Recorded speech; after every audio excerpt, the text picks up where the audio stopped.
পর্যায়ে বক্তব্য রাখবেন আজকের মরহুমা আয়েশা ইসলাম ফুটবল টুর্নামেন্টের সম্মানিত প্রধান অতিথি। আপনারা সকলেই জানেন ডোমা কিবলা মা ও মাটি মানুষের নেতা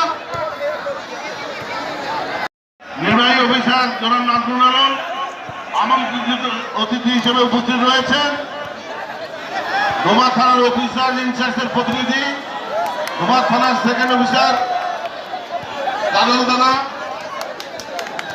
এখানে বক্তব্য দেওয়ার কিছু নাই, আপনার খেলা দেখার জন্য উপভোগ করার জন্য আপনারা এসেছেন। খেলাটা সুন্দরভাবে হোক, আপনারা সুশৃঙ্খলভাবে থাকেন। আমাদের নেতা, প্রাণপ্রিয় নেতা ইঞ্জিনিয়ার শাহিন ইসলাম তুহিন ভাই আপনাদের অডিও বার্তায় দু একটি কথা বলে আমাদের খেলা শুরু হবে।